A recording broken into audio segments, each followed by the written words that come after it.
আসসালামু আলাইকুম রহমতুল্লাহ। ধর্ষণ প্রমাণে চারজন সাক্ষীর বিষয়ে দেখলাম বেশ আলোচনা সমালোচনা চলছে। ভাবলাম আমি নিজের মতামতটাও একটু শেয়ার করি।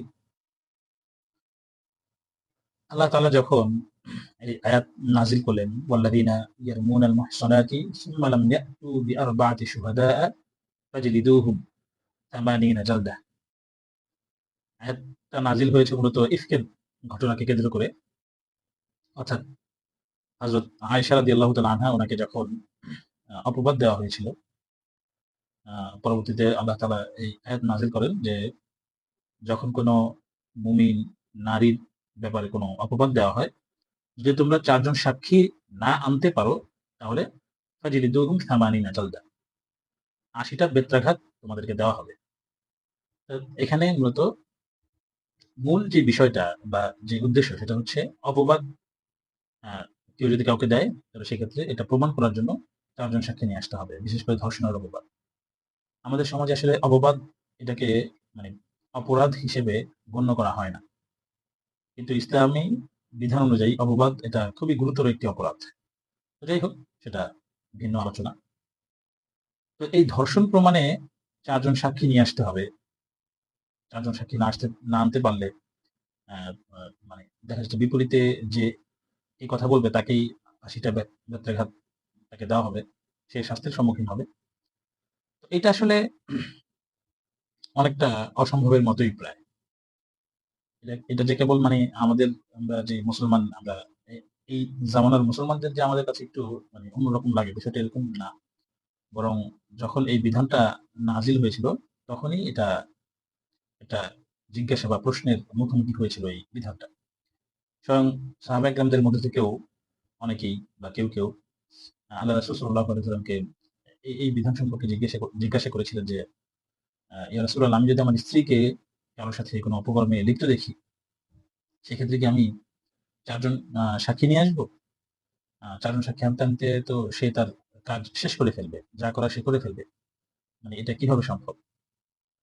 তো এটা সাহাবা কেরাম রাদিয়াল্লাহু তাআলা আনহুম উনাদের মাঝেও এই প্রশ্নটা জেগেছিল। তো এই আয়াতের আসলে মূল উদ্দেশ্য ধর্ষণ প্রমাণে ৪ জন সাক্ষী আনতে হবে, এটা মূল উদ্দেশ্য না।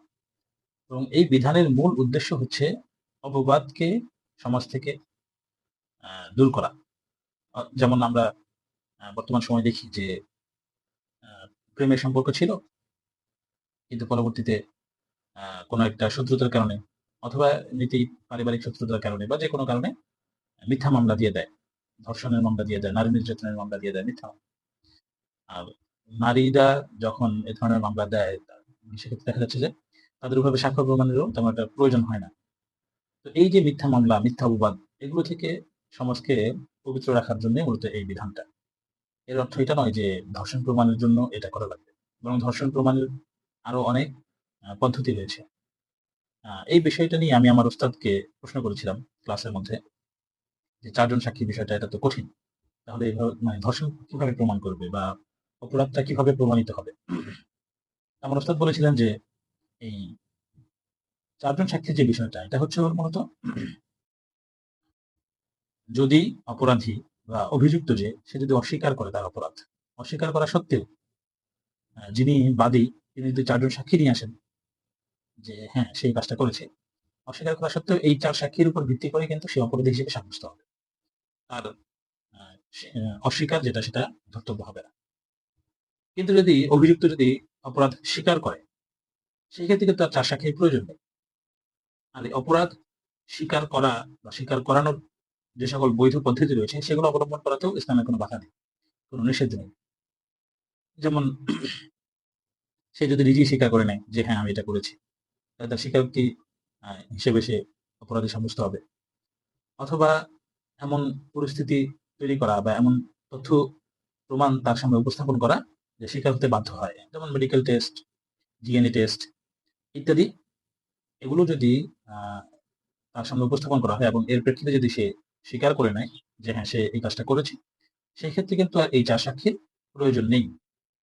আমরা বিষয়টাকে কন্ট্রাডিক্ট করে ফেলি, বিপরীত করে ফেলি। হ্যাঁ? কিন্তু প্রথমত হচ্ছে অপরাধের স্বীকারোক্তিটা হচ্ছে প্রয়োজন বা জরুরি। এই স্বীকারোক্তিটা যেভাবে আদায় করা যায়, বৈধ পদ্ধতিতে যেভাবে আদায় করা যায়, এভাবে যদি সে স্বীকার করে তাহলে সে অপরাধী হিসেবে সাব্যস্ত হবে। আর যদি সে স্বীকার না করে, কোনোভাবেই সে স্বীকার করছে না, এবং তখন ৪ জন সাক্ষী যদি নিয়ে আসা যায়, হ্যাঁ? তাহলে এই ৪ সাক্ষীর ভিত্তিতে অস্বীকার করা সত্ত্বেও তাকে অপরাধী হিসেবে সাব্যস্ত করা হবে। আমার ওস্তাদ আমাকে এভাবে বুঝিয়েছিলেন এবং এটাই আমার কাছে যুক্তিযুক্ত এবং আ সঠিক মনে হয়েছে আরকি। তাই ভাবলাম আপনাদের সাথে এটা শেয়ার করি। আসসালামু আলাইকুম ওয়া